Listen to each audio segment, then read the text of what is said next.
రెడ్డి పని అయిపోయింది, మేమే 15 సంవత్సరాలు ముఖ్యమంత్రి అని కూటమి ప్రభుత్వం అంటున్నారు కదా. ఇప్పుడు ప్రభుత్వం అయిపోయింది, కూటమి జగన్ ప్రభుత్వం అయిపోయింది అంటున్నారు. ఇప్పుడు జగన్మోహన్ రెడ్డికి వచ్చే ఆదరణ అవన్నీ ఎలా ఉన్నాయి? ప్రజల్లో వచ్చే మద్దతు బాగుంది. కూటమిది ఏమీ లేదు, సినిమా అయిపోయింది, కూటమి సినిమా మొత్తం వ్యతిరేకత వచ్చేసింది.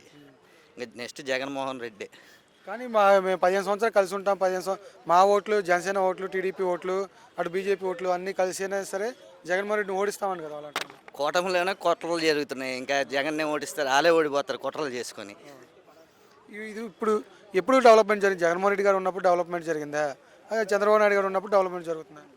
జగన్మోహన్ రెడ్డి గారు ఉన్నప్పుడు డెవలప్మెంట్ జరిగింది, పేద ప్రజలకి అన్నీ వచ్చినాయి. ఇప్పుడు చంద్రబాబు నాయుడు డెవలప్మెంట్ అని చెప్పి పేద ప్రజలకి ఏమీ అట్లా. విజనరీ నాయకుడు కదా చంద్రబాబు నాయుడు గారు. విజనరీ నాయకుడు అంటాడు కానీ ఏం లేదు అక్కడ, అంతే. అదేంటి మరి కంపెనీలు తెచ్చాడు, రాష్ట్రాన్ని సస్యశ్యామలం చేస్తున్నాడు కదా. కంపెనీలు వస్తున్నాయి, రాళ్ళతో వస్తున్నాయి కంపెనీలు, పునాదిలు వేస్తున్నారు, కంపెనీ వచ్చింది అంటున్నారు, అంతే. దాని మించి ఇంకేం లేదు. కంపెనీలే రాలేదా? రాలే, వస్తాయి అంటున్నారు అంతే. జగన్మోహన్ రెడ్డి ఉన్నప్పుడు తెచ్చిన కంపెనీలే మళ్ళీ మొదలు పెడుతున్నారు, అది. అంతవరకే కానీ కంపెనీలు అసలు ఏం లేవు. ఏం లేవు, వస్తున్నాయి అంటున్నారు. జగన్మోహన్ రెడ్డి పెట్టిన వాళ్ళని తీసుకొస్తున్నారు మళ్ళీ. పథకాలు ఎలా ఉన్నాయి ఇప్పుడు? ఇప్పుడు చంద్రబాబు నాయుడు గారి ప్రభుత్వంలో పథకాలు ఎలా ఉన్నాయి? ఏం పథకాలు వస్తున్నాయి అన్న? పథకాలు అమ్మఒడి ఏది? 18 సంవత్సరాలు దాన్ని ఆడవాళ్ళకి డబ్బులు ఇస్తాను, అయ్యేమైపోయినాయి ఏ పథకాలు అసలు? పథకాలు మరి అదేంటి? అమ్మఒడి ఎంతమందికి ఉంటే అంతమందికి ఇచ్చారు, ఎంతమంది పిల్లలు ఉంటే అంతమందికి ఇచ్చేసారు కదా అంటున్నాడు. ఒక ఇంట్లో 12 మందికి అలా ఇచ్చామంటున్నారు కానీ అట్లా చాలా మంది తీశారు. అలాగే పింఛన్లు కూడా ఎలా తీశారు చూసుకో. జగన్మోహన్ రెడ్డి ఉన్నప్పుడు పింఛన్లు ఎలా వచ్చినాయి? ఈ పాటికి తల్లికి వందనాలు ఈ పడేవి, ఇప్పుడు దా పర్లేదు, అది. అయ్యే పథకాలు ఇవ్వకుండానే ఇచ్చాం పథకాలు, వాళ్ళు చెప్పే పథకాల పరిస్థితి అలా ఉంటుంది. ఫ్రీ బస్సు వల్ల మహిళలకు ఉపయోగం లేదా వేస్ట్ అంటారా?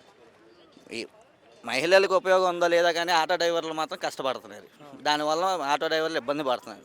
మహిళలకు పెట్టడం మంచి పద్ధతే, కాకపోతే ఆటో డ్రైవర్లు కానీ చూడాలిగా గట్టిగా, వాళ్ళు పాపం ఏం లేకుండా. మరి ఆటో డ్రైవర్లకి 15,000 ఇచ్చారు కదా ఆటో డ్రైవర్లకి.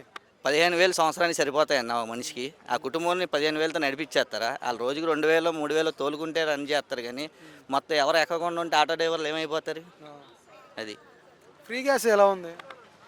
సంవత్సరానికి 3 ఇస్తున్నా అన్నారు, అవి ఎవరికి వస్తున్నాయి ఎవరు పడుతున్నాయి కూడా తెలియట్లా, అది. గతంలో ఎట్లా ఉండింది? అన్ని పథకాలు ట్రాన్స్పరెంట్గా జరిగిందంటారా? అప్పుడు వాలంటీర్లు ఉండేవారు, ఈ పథకం ఎప్పుడు వస్తుంది ఏంటి అని తెలుసుకునే వాళ్ళం. ఇప్పుడు అసలు పథకం ఏం పెడుతున్నారో, ఏం చేస్తున్నారో, ఏం పథకాలు అమల్లోకి వస్తున్నాయో ఎవరు అడిగితే ఎవరో చెప్పట్లా.